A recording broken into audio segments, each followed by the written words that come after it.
Welcome to south Indian cooking. இன்றைக்கி நம்ம பார்க்க போகிறது ஹோட்டல் ஸ்டைலில் நான் எப்படி செய்யுதுன்னு பார்க்க போகிறோம். இது வீட்லேயே ரொம்ப சுலபமான முறையில் இரும்பு தவா வச்சு ரொம்ப சிம்பிளாக செஞ்சு காமிக்க போகிறோங்க. ஆனால் டேஸ்ட்டு பார்த்திங்கன்னா ரொம்ப சூப்பராக இருக்கும், ரொம்ப பஞ்சு போல் இருக்குங்க. இதுக்கு காம்பினேஷனாக நம்ம பன்னீர் பட்டர் மசாலா செய்ய போகிறோம். இந்த ரெண்டு காம்போவும் ரொம்ப டேஸ்ட்டாக இருக்கும். கண்டிப்பாக ட்ரை பண்ணி பாருங்கள். இப்போ இதை செய்யறதுக்கு நான் காய்ச்சி ஆற வச்ச பால் 1 கப் சேர்த்துக்கிறேன். இப்போ அதே கப்பில் அரை கப் அளவு புளிப்பில்லாத நல்ல கெட்டியான தயிர் சேர்த்துங்க. இப்போ 1 ஸ்பூன் சுகர் சேர்த்துங்க. இப்போ இதோட ஒரு அரை ஸ்பூன் சால்ட்டு சேர்த்துட்டு நல்லா கலந்து விட்டுங்க. இப்போ விஸ்கு இல்லைன்னா கரண்டி வச்சு இந்த மாதிரி நல்லா பீட் பண்ணி எடுத்துங்க. இது ஒரு 10 நிமிஷத்துக்கு அப்படியே இருக்கட்டுங்க. இப்போ 10 நிமிஷம் கழித்து நம்ம எந்த கப்பில் பால் எடுத்தோமோ அதே கப்பில் 3 கப் அளவு நான் மைதா மாவு எடுத்துருக்கேன். நீங்கள் மைதா வேணான்னு அவாய்ட் பண்ணிங்கன்னா கோதுமை மாவு கூட எடுத்துக்கலாங்க. இல்லைனா பாதி கோதுமை மாவு பாதி மைதாவும் எடுத்துக்கலாம், உங்களுடைய விருப்பம் தாங்க. இப்போ இதிலேயே 1 ஸ்பூன் பேக்கிங் பவுடர் சேர்த்துங்க. இப்போ அரை ஸ்பூன் பேக்கிங் சோடா சேர்த்துங்க. இப்போ இதை சேர்த்துட்டு நல்லா கலந்து விட்டுங்க. இப்போ நம்ம பேக்கிங் சோடா பேக்கிங் பவுடர் சேர்த்துருக்கோம். இது ஈஸ்ட்டுக்கு பதிலாக தான் நம்ம சேர்த்துருக்கோம். ஈஸ்ட்டு எல்லாருக்குமே கிடைக்காது. உங்களுக்கு ஈஸ்ட்டு கிடைக்குதுன்னா கொஞ்சம் வெதுப்பான தண்ணியில் நல்லா 1 ஸ்பூன் ஈஸ்ட்டு சேர்த்து ஒரு 10 நிமிஷம் கழித்து இப்போ இந்த மாவோடு சேர்த்துங்க. இப்போ நம்ம மிக்ஸ் பண்ணி வச்ச பால் தயிர் அப்படியே சேர்த்துக்கலாம். இப்போ நீங்கள் ஈஸ்ட்டு சேர்க்குறவங்களா இருந்தால் பாலில் தயிர் சேர்க்க தேவையில்லை, பால் மட்டும் சேர்த்து மாவு பிசைந்து விட்டுங்கன்னா போதும். மாவு கொஞ்சம் லூஸாக தாங்க பிசைந்து எடுக்கணும், ரொம்ப டைட்டாக பிசைந்துடாதீங்க. இப்போ இதோட ஒரு 2 டேபிள் ஸ்பூன் குக்கிங் ஆயில் சேர்த்துட்டு நல்லா இந்த மாதிரி பிசைந்து எடுத்துங்க. மாவு இந்த மாதிரி கையில் ஒட்டும், இந்த மாதிரி லூஸாக தாங்க இருக்கணும். பாருங்கள், இந்த அளவுக்கு தான் மாவு லூஸாக பிசையணும், அப்போ தான் நல்லா சாஃப்டாக இருக்கும். இந்த மாதிரி பிசைந்து விட்டு மேலே கொஞ்சமாக ஆயில் அப்ளை பண்ணிவிட்டு ஒரு 2 மணி நேரத்துக்கு மாவு நல்லா ஊறட்டங்க. 2 மணி நேரம் ஊறினா தான் நல்லா இந்த சாஃப்ட்னஸ் வரும். இப்போ ஒரு பேன் வச்சுட்டு 1 ஸ்பூன் எண்ணெய் சேர்த்துங்க. இப்போ இதில் ஒரு 1/4 ஸ்பூன் சில்லி பவுடர், கொஞ்சமாக மஞ்சள் தூள், கொஞ்சமாக சால்ட்டு சேர்த்துட்டு இப்போ ஸ்டவ் ஆன் பண்ணிவிட்டு நல்லா கலந்து விட்டுங்க. சிம்மிலே இருக்கட்டும். இப்போ பாருங்கள், நான் 200 கிராம் பன்னீர் எடுத்திருக்கேன். இப்போ இந்த மாதிரி சைஸில் நான் கொஞ்சம் பெரிய சைஸாகவே கட் பண்ணியிருக்கேன். உங்கள் விருப்பத்துக்கு ஏற்ப நீங்கள் கட் பண்ணி எடுத்துங்க. இப்போ பன்னீர் இதோடு சேர்த்துருங்க. இப்போ பன்னீர் ரொம்ப நேரம் ஃப்ரை பண்ணக்கூடாது, ஏன்னா ரொம்ப ஹார்டாகிடும். கொஞ்ச நேரம் இருந்தால் போதுங்க 2 சைடுமே. இப்போ இந்த மாதிரி 2 சைடுமே திருப்பி விட்டு நம்ம எடுத்துடலாம். ரொம்ப நேரம் இருந்தால் ரொம்ப ஹார்டான மாதிரி இருக்கும். இப்போ பாருங்கள், இந்த அளவுக்கு ஃப்ரை பண்ணி எடுத்தால் போதும். இப்போ ஒரு பேன் வச்சுட்டு 2 டேபிள் ஸ்பூன் எண்ணெய் சேர்த்துடலாம். இப்போ எண்ணெய் சூடு இருந்தால் ஒரு பிரிஞ்சி இலை, 2 ஏலக்காய் சேர்த்துருங்க, ஒரு 3 லவங்கம், 2 பட்டை சேர்த்துருங்க. இப்போ இதோட ஒரு அரை ஸ்பூன் சீரகம், இப்போ 2 பச்சை மிளகாவை இந்த மாதிரி கட் பண்ணிவிட்டு சேர்த்துங்க. இப்போ மீடியம் சைஸில் வெங்காயம் எடுத்து ஒரு 3 வெங்காயம் இந்த மாதிரி நல்லா பொடியாக கட் பண்ணிவிட்டு சேர்த்துங்க. பெரிய சைஸ் வெங்காயமாக எடுத்திங்கன்னா 2 வெங்காயம் போதும். இப்போ இந்த வெங்காயம் சீக்கிரமாக வதங்கி வரத்துக்கு கொஞ்சமாக நான் உப்பு சேர்த்து வதக்கி விட்டுக்கிறேன். இப்போ பாருங்கள், இந்த வெங்காயம் நல்லா கலர் மாதிரி வதங்கி வரணும். இப்போ இந்த வெங்காயம் வதங்கி வரத்துக்குள்ளே நம்ம ஒரு பேஸ்ட் ரெடி பண்ணிடலாம். இப்போ 3 தக்காளி, ஒரு 3 காஷ்மீரி மிளகாய் சுட தண்ணியில் போட்டு எடுத்து வச்சுருக்கேன். இப்போ இந்த மிளகாய் வேணான்றவங்க ஸ்கிப் பண்ணிடலாம். தக்காளி மட்டும் நல்லா நைஸாக அரைச்சி எடுத்துங்க. இப்போ ஒரு 100 ml சூடான பாலில் ஒரு 15 உடஞ்சி முந்திரி ஊற வச்சுருக்கேன். இது ஒரு 10 நிமிஷமாக ஊறின்னு இருக்குது. இப்போ இதையும் நல்லா நைஸாக அரைச்சி எடுத்துகிட்டு போகிறோம். இப்போ இது 2 தனித்தனியாக அரைச்சி எடுத்துங்க, ஒன்றா சேர்த்து அரைச்சிடாதீங்க. இப்போ வெங்காயம் பாருங்கள் நல்லா கலர் மாதிரி வதங்கி வந்திருக்கு. இப்போ இதில் நம்ம இஞ்சி பூண்டு விழுது சேர்த்துடலாம். நான் ஒரு 1.5 ஸ்பூன் அளவு இஞ்சி பூண்டு விழுது சேர்த்துட்றேன். இப்போ இந்த இஞ்சி பூண்டு நல்லா ரா ஸ்மெல் போகிற வரைக்கும் நல்லா வதக்கி விடுங்க. இப்போ இந்த அளவுக்கு ரா ஸ்மெல் போகிற வரைக்கும் நல்லா வதக்கி விட்டுங்க. இப்போ காரத்துக்கு சில்லி பவுடர் 1.5 ஸ்பூன், தனியாத்தூள் 1.5 ஸ்பூன் சேர்த்துங்க. இப்போ 1/4 ஸ்பூன் மஞ்சள் தூள், அரை ஸ்பூன் சீரகத்தூள் சேர்த்துங்க.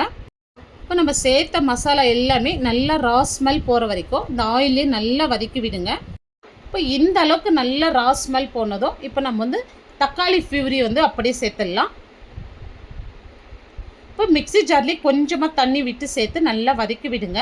இப்போ இது நல்லா எண்ணெய் பிரிஞ்சு வரட்டும். பாருங்கள், நல்லா வதங்கி நல்லா எண்ணெய் பிரிஞ்சு வந்திருக்கு. இது நல்லா கலந்து விட்டுங்க. இப்போ இதுலேயே வந்து கொஞ்சமாக தண்ணி சேர்த்துங்க, ரொம்ப நிறைய சேர்த்துறாதீங்க. இப்போ இந்த அளவுக்கு தண்ணி சேர்த்தா போதும். இப்போ கன்சிஸ்டன்சி இந்த அளவுக்கு இருக்கணும், ரொம்ப தண்ணியாக இருக்கக்கூடாது, ரொம்ப திக்காக இருக்கக்கூடாது. இப்போ இதுக்கு தேவையான அளவு உப்பு சேர்த்துலாம், அந்த இடத்துல பார்த்து சேர்த்துங்க. நம்ம வெங்காயம் வதங்க சொல்ல கொஞ்சமாக சேர்த்துருக்கோம். இப்போ இது நல்லா கொதிக்கிட்டோம். இப்போ நான் 1 ஸ்பூன் வந்து கசூரி மேத்தி எடுத்துருக்கேன்.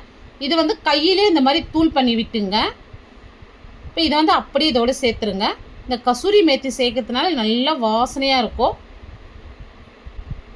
இப்போ இது நல்லா கொதிக்கிட்டோம். பாருங்கள், இந்த அளவுக்கு நல்லா கொதித்து இன்னும் நல்லா திக்காகி வந்திருக்கு.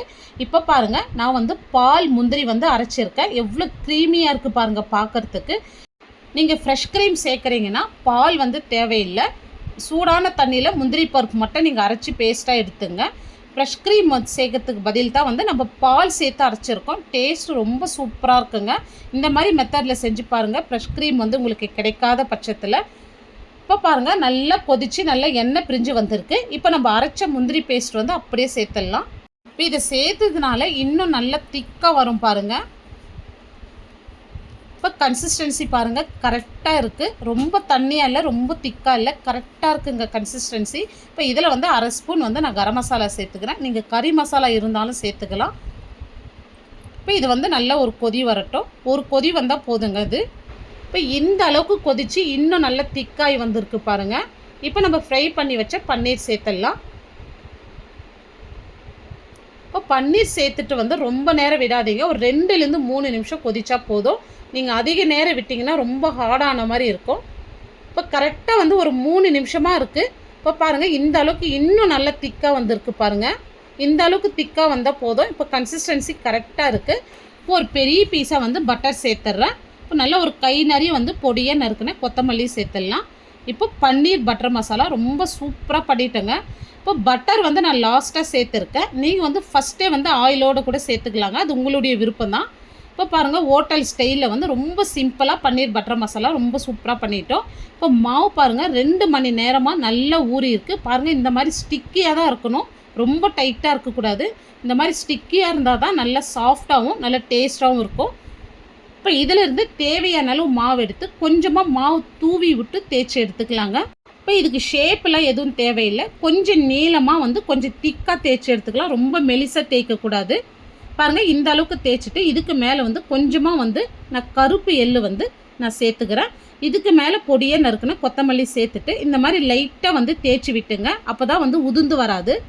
இப்போ எள்ளு வேணான்னா நீங்கள் ஸ்கிப் பண்ணிடலாம். இப்போ அப்படியே வந்து இதை திருப்பி போட்டுங்க. இப்போ இதுக்கு மேலே வந்து நம்ம தண்ணி அப்ளை பண்ணிக்க போகிறோம். ஓரம் எல்லாமே சுத்தரம் வந்து கொஞ்சம் தண்ணி வந்து கொஞ்சம் அதிகமாகவே வந்து அப்ளை பண்ணிங்க. அப்போ தான் தவாவில் வந்து நல்லா ஒட்டும். இப்போ பாருங்கள், இதை வந்து அப்படியே சூடான தவாவில் வந்து நம்ம சேர்த்துற போகிறோம். இரும்பு தவாவில் தான் நீங்கள் சேர்த்துக்கணும். தவா வந்து நல்லா சூடாக இருக்கணுங்க. இப்போ ஃப்ளேம் வந்து மீடியமாக வச்சுங்க. இப்போ பாருங்கள், நல்லா எழும்பி வருது. இப்போ வந்து நம்ம ஃப்ளேமில் அப்படியே திருப்பி காமிக்க போகிறோம். இப்போ நெருப்புலேயே வந்து நம்ம சுட்டு எடுக்க போகிறோங்க. இப்போ இது கீழே விழாது இருக்கிறதுக்கு தான் நம்ம தண்ணி அப்ளை பண்ணோம். நீங்கள் எந்த அளவுக்கு தண்ணி அப்ளை பண்ணுறீங்களோ அப்போ தாங்க கீழே விழாது. நீங்கள் சரியாக தண்ணி அப்ளை பண்ணலாம் வந்து கீழே விழுந்துடும். இப்போ நான் வந்து வீட்லேயே ரொம்ப சிம்பிளான மெத்தடில் எவ்வளோ சூப்பராக பண்ணியிருக்கேன் பாருங்கள். இது சாப்பிட்றதுக்கு ஹோட்டலுக்கு தான் போகணுன்னு கிடையாது, நம்ம வீட்லேயே ரொம்ப சூப்பராக செஞ்சு சாப்பிட்லாம். இதுக்கு காம்பினேஷனாக தான் வந்து பன்னீர் பட்டர் மசாலா பண்ணியிருக்கோம். இந்த 2 காம்போவும் ரொம்ப சூப்பராக இருக்கும். நான் பாருங்கள் ரொம்ப பஞ்சு போல் இருக்குது பாருங்கள். நம்ம வீட்டில் இருக்கிற பொருள் வச்சே பண்ணோம், ரொம்ப டேஸ்ட்டாக இருக்கும் அந்த நான் வந்து. அதுவும் இந்த பன்னீர் பட்டர் மசாலாவோட சாப்பிட்றதுக்கு இன்னும் சூப்பராக இருக்குங்க. கண்டிப்பாக இந்த வீடியோ உங்களுக்கு பிடிச்சிருந்தா நீங்கள் செஞ்சு பாருங்கள். லைக் பண்ணுங்கள், ஷேர் பண்ணுங்கள். நம்ம சவுத் இந்தியன் குக்கிங் சேனலை சப்ஸ்கிரைப் பண்ணாத பார்த்துட்டு இருந்தீங்கன்னா சப்ஸ்கிரைப் பண்ணிவிட்டு அப்படியே ஆல் இன் ஆப்ஷனையும் கிளிக் பண்ணிவிடுங்க. தேங்க்ஸ் ஃபார் வாட்சிங்.